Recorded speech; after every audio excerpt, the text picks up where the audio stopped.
நான் நபி வழியில ஒன்றுக்கும் மேற்பட்ட திருமணம் செய்ய விரும்புறேன். இது ஹலால் தானே? என் மனைவியை நான் எப்படி சமாதானப்படுத்துறது? ப்ளீஸ் எனக்கு ரிப்ளை பண்ணுங்கன்னு இன்பாக்ஸ்ல எனக்கு ஒருத்தர் மெசேஜ் பண்ணியிருந்தாரு.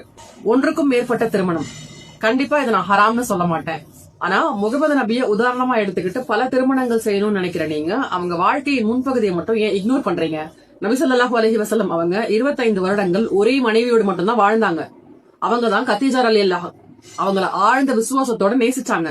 அவங்க உயிரோட இருந்த காலத்துல நபி அவர்கள் ஒருபோதும் வேறொரு திருமணம் செய்யணும்னு நினைக்கவே இல்ல. உண்மையான விசுவாசம், நம்பிக்கை, மனைவியிடம் கொண்ட ஆழ்ந்த பற்றுதல், இதெல்லாம் நமக்கு ஒரு பெரிய பாடம் இல்லையா?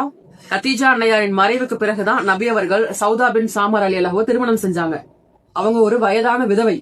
அவங்க அழகுக்காகவோ ஆசைக்காகவோ திருமணம் செஞ்சுக்கல.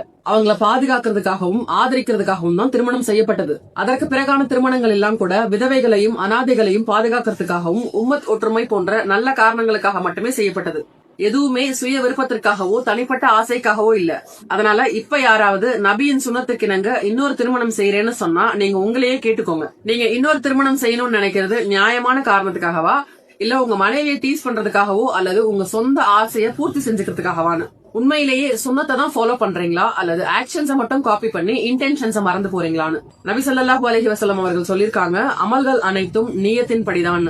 நம்ம செயல்கள் அத்தனையும் அல்லாஹ்வின் நியத்தின் படிதான் கணக்கிடப்படும். அதனால நீங்க சுன்னத்தை கடைபிடிக்க விரும்பினா முதல்ல உங்க நியத்தை சுத்தமாக்குங்க.